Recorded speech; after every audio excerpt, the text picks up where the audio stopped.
There was this guy in high school named Clyde. Pretty much everyone kept their distance from him except for his two friends, who were equally gross. In my junior year, I had the misfortune of being assigned to a seat right next to him in one of my classes. I immediately planned to ask the teacher to move my seat at the end of class period on the first day, but before I could even get a chance, Clyde was already starting to annoy me. He kept asking all these questions about where I got my bag and my shoes and my top, if my hair color was natural or dyed, and all of this was coming from a person whose ass I could smell from 3 feet away. I made it through the first class period and I stayed after to talk to the teacher, but she totally stonewalled me.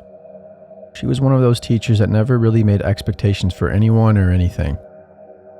I had been warned about her by some seniors before.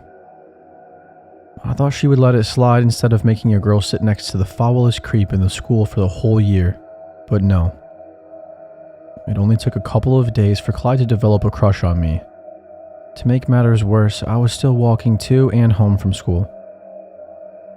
Clyde found out about this and he took the opportunity to follow me home one day, or as he put it, escort me home to make sure I was safe, as if I hadn't been able to take care of myself for the last 2 years. My house was a 15-minute walk from the school. It was usually a perfect amount of time and went through a good area, a time to relax between responsibilities and clear my head. Clyde took this and made it feel like eternal hell. We were out in the open, so everybody in the school was able to see us. Most people knew about what was going on, but some people actually thought I wanted to hang out with him. When I knew I had to sit next to him permanently, I tried to be as nice as I could, which wasn't very nice, but even that had been too much. It was too late to be mean, because I tried that too, and it didn't work. He found a way to gush about everything I said and did. He kept comparing us and arguing that we were very similar somehow. He was obsessed with the idea that we could get together and be like Bonnie and Clyde, but my name isn't even close to Bonnie. The worst part of him walking with me was the fact that he knew where I lived.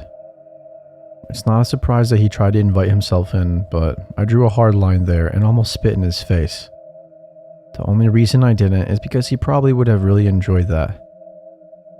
I tried talking to my counselor about this to see if I could change classes, but he was also unhelpful. He would say things like, "Clyde hasn't done anything wrong," which was pretty much useless for me. At the beginning of September, we had a 3-day weekend for Labor Day. I reveled in having an extra day away from Clyde, but I was fully aware that he was responsible for the fact that I hadn't been able to reconnect with any of my friends from school, which meant I had no plans for the weekend. I was so depressed that all I wanted to do was lay in bed anyway. I only had one thing going on, which was a baby shower on Saturday for a relative I barely knew. The night before, I had terrible sleep. I kept getting rushes of anxiety for seemingly no reason, and every time I started to fall asleep, I fell straight into a nightmare about Clyde. At one point, I woke up and I even thought I saw his face in the window. I had a mini heart attack, but when I blinked, he was gone. Just to be sure, I got up and I looked outside, but there was no sign of him in the backyard. I closed my blinds and I even put down the blackout curtains I never use. I couldn't sleep at all after that. I really couldn't decide if what I saw was real or just a visual disturbance. Sometimes when I'm just waking up, I see a crystal clear vision of a giant spider descending toward me on a thread, but when I blink, it goes away before my body even wakes up enough to move. In the morning, I asked my parents to make extra sure that we locked up the house before we left for the baby shower. I told them about the situation with Clyde and how he had been following me around. Thankfully, at least they had a concern for me. My dad assured me that he would lock the house, and my mother went the extra mile of reminding me that she was a good shot with a taser. And then she gave me the little bottle of pepper spray from her keychain. It made me feel a little bit better, but I was still out of it the whole day. My relatives kept asking me if I was okay, and all I could say was yes. We didn't get home until about 8 o'clock that night. I had a snack in the kitchen, and while I was there, I made sure that the back door was still locked. Afterward, I went straight to my room and I watched YouTube videos on my laptop until I passed out. Sometime later, I woke up, but I couldn't move. I couldn't breathe either. I was gripped with sleep paralysis. The closest thing I have had to a sleep paralysis demon is the dangling spider I mentioned earlier, but there was no sign of a spider. I kept trying to force myself to take a breath, but it was like I had forgotten how to do it. I tried to relax instead, and I looked around my room, but I got creeped out because it was darker than usual due to the curtains.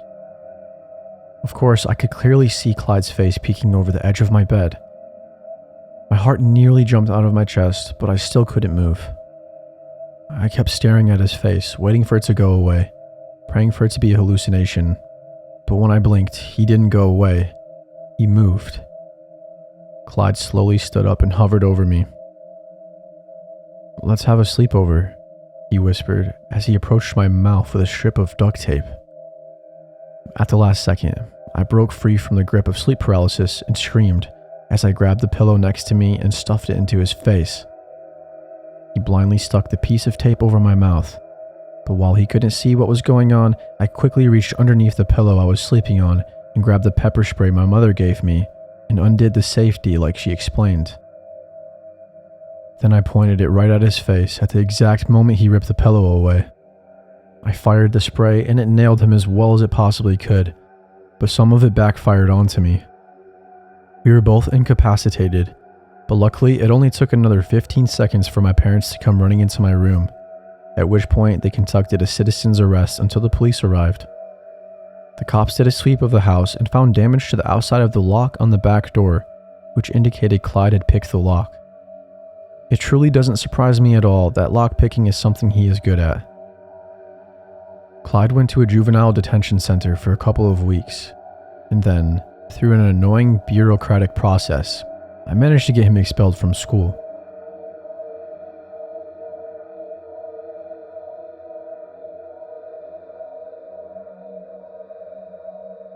I was once in a relationship with the craziest girl I've ever met. I was pretty desperate for love when I thought I fell for her. Man, she might have been the hottest girl I'll ever be with, but she was so not worth it. I realized she was extremely unhealthy for me. She spent all my money and ran off all my friends, and once she had me to myself, she used up all my free time and drained my life force. That's not even going into the slightest detail about all the little things that make her craziness her own kind of special crazy. I finally couldn't do it anymore, and I broke it off as humanly as I possibly could. I did it in person in a private setting, in my car right in front of her apartment. She cried and screamed and slapped me in my face, threw some things around, and made a huge mess in my car. But no matter what she said, I told her there was no chance I would take her back. She stormed off, with the last thing she said to me before she slammed the car door being that I would regret ever doing her wrong. In reality, I actually regret ever fooling myself into thinking it was a good idea to get into bed with her in the first place. Once I drove off, I felt a wave of relief, like I had been freed from the spell of an evil witch. I spent the rest of the day doing all the things I never got to do when she was around. Then I hit up my friends and went to the bar with them for the first time in a month.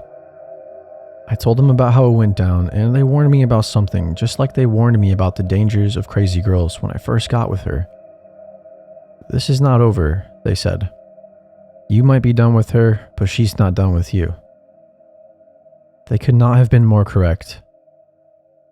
That very night, when my buddies and I left the bar, I went to my car and noticed something in the trough, between the hood and the windshield.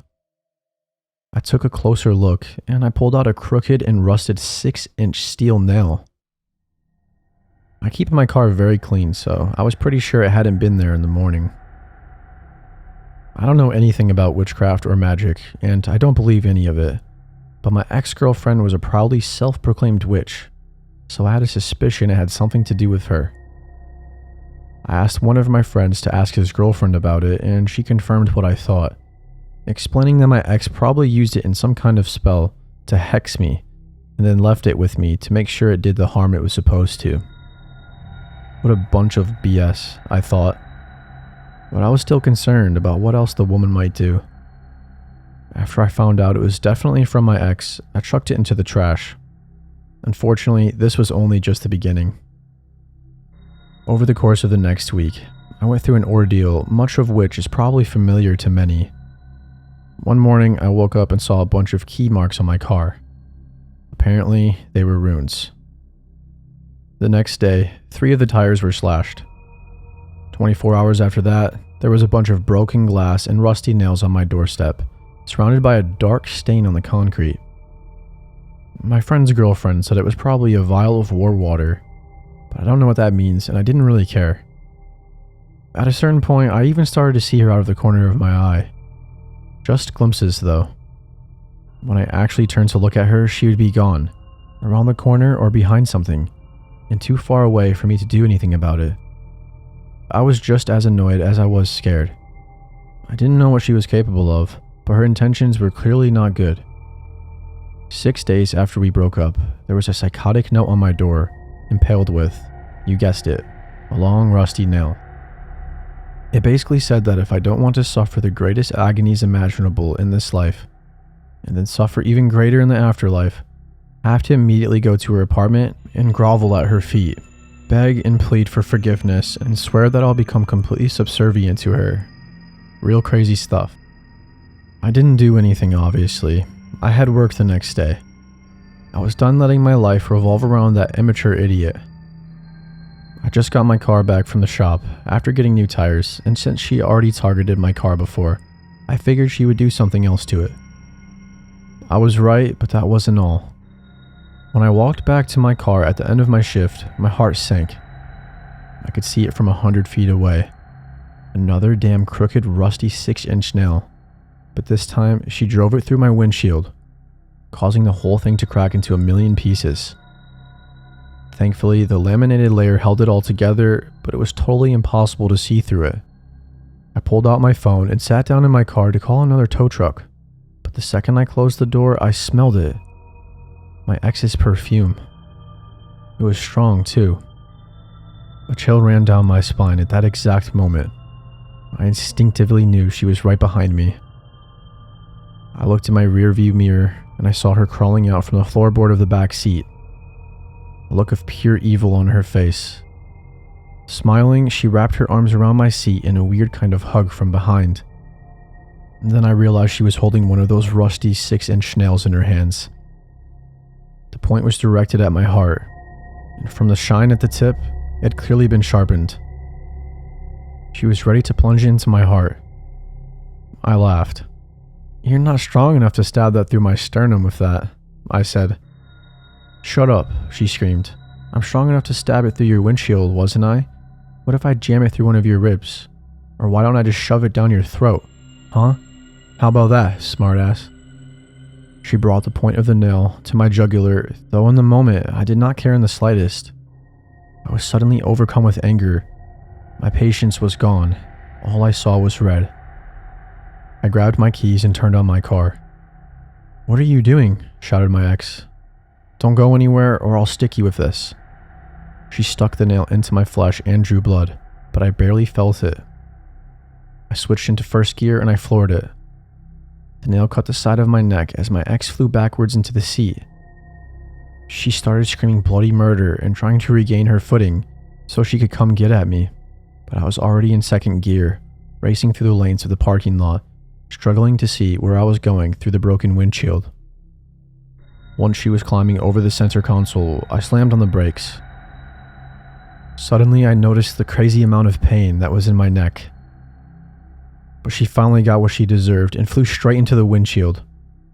The lamination still didn't give out and caught her like a net, keeping her inside.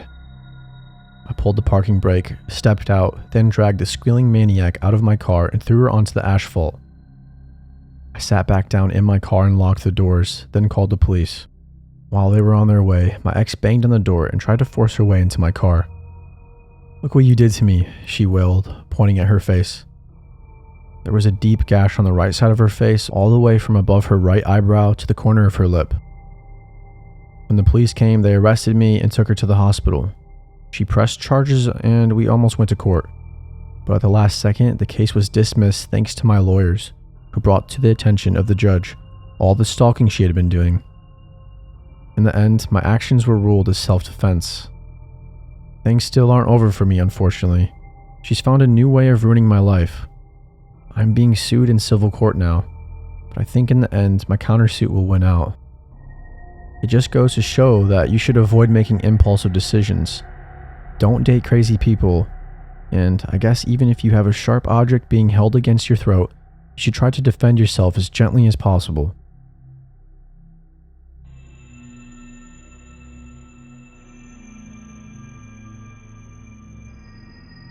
When I was in college and lived in the dorms, I did most of my studying either in the library or the Starbucks on campus. The library was free to get into and quieter, but the Starbucks was closer to most of my classes and had coffee. Plus, I could hang out with my friends at the same time. It was a popular place for that reason, and my preferred study spot as well. I had a routine of going there after class and immediately getting everything done so I could have my evenings free. I never paid attention to what was going on around me or who was sitting in the coffee shop. My ability to focus was pretty strong, especially with the help of caffeine and my ADHD medication. My friends weren't quite the same, however.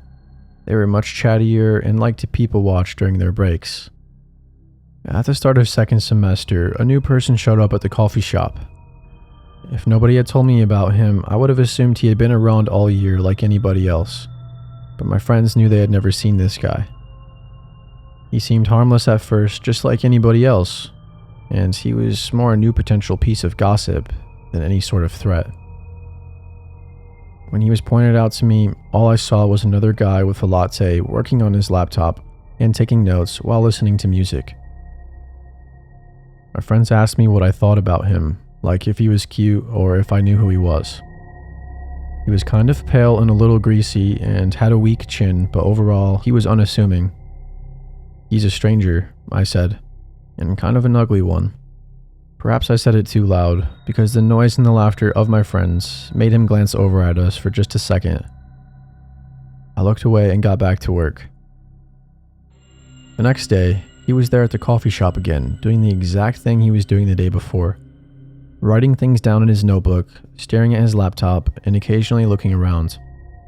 I didn't think anything of it, even when I saw him every day I went there the entire next week. The only thing that struck me as strange was the fact that I was taking notice of it. I'm sure I saw the same 50 faces in there every single time, but I never even registered their existences. What was it about this guy that made me subconsciously pay attention to him? I had no idea, but then again, I had bigger fish to fry, and notes to take, and lectures to listen to, and textbooks to read. I had one class a week that was right next to the library, so naturally afterwards I would do my studying there instead of going across campus to go to Starbucks. It was nice to get a break. Peace and quiet was always nice. Nobody talked in the library. Everybody was in their own little world. Not even people watching was a thing. Everyone had their faces down and noses to the grindstone. Everyone except for that one guy. About 10 minutes into my study session, I noticed him sit down about 10 tables away. I rolled my eyes and tried to ignore him, but he kept looking at me. Not glancing, but staring for a few seconds, and then looking down once I saw. At this point, it seemed like he may have been developing a crush on me, but I was determined to not let any boys distract me from my goals. After a few more days, he faded into the background. The novelty wore off, and I no longer cared if he was around me or not. Unfortunately, as much as I tried to ignore him, the more he appeared everywhere I went. Even on my way back to my dorm, after the 6 o'clock class I had that got out at 8 p.m. I was just trying to get home after a long day of class. I walked out the door of the building and nobody was behind me except for the other students in the class that just let out, which I knew did not contain any pale, greasy men with weak chins. And yet, once I made it down the steps and onto the sidewalk, who did I see but him? That's when my stomach dropped. I kept on going as I wanted to avoid interaction. Eventually, I found myself alone with him still following me. I made it inside my dorm hall and headed to my door, which was on the first floor. I was terrified that this creep would scan his ID and follow me inside, but when I got to my dorm, I glanced back at him. He was just standing in front of the glass and staring at me. I quickly got inside my dorm and locked the door behind me. Unfortunately, my roommate wasn't there to calm my nerves. Claustrophobia started to set in for me, so I turned on some music and tried to study before bed, but I couldn't focus. It took me 3 hours to finish what should have only taken me 1. Finally, at 11 o'clock, I was finally finished. I fell asleep absolutely exhausted. I didn't even stir when my roommate came home. I had some strange nightmares, however, but I don't remember them much. All I know is I woke up in a cold sweat, but when I got up out of bed, I realized something so disturbing it changed the way I live many aspects of my life. There was a piece of paper stuck to my stomach by my sweat. When I stood up, it fell to the floor. I picked it up and read it. There were only 6 words written on it. "You are a victim, an ugly one." My heart sank to the floor. My roommate asked me what was wrong, and I begged her to tell me if she locked the door when she came home from the party she went to last night, but she just shrugged. When we checked, we found that she had left it unlocked when she stumbled in. That could potentially mean that the door was wide open for that weirdo to sneak into our room, and for what? Just to scare me? Gradually, things started to make sense. An awful, sick, demented sense I never wanted to understand. I hadn't realized that I was being stalked for the last month. That weak-chinned creep didn't even go to the school. That's why he showed up in the middle of the year and nobody knew who he was, and why he couldn't get into the dorm without following somebody in. All those notes he took were about my routine, and maybe about the routines of other girls too. But I couldn't understand why. Was it really just because I said he was ugly that sent him into a month-long obsession? I reported him right away, but the school's response was lax. They said if I ever had a problem with it again, I should report it to the police. However, I guess that sick freak got bored of me and my college, because he was never seen again. My guess is he was using us as targets to practice on. In all fairness, the experience has taught me to be more aware of my surroundings and more wary of danger.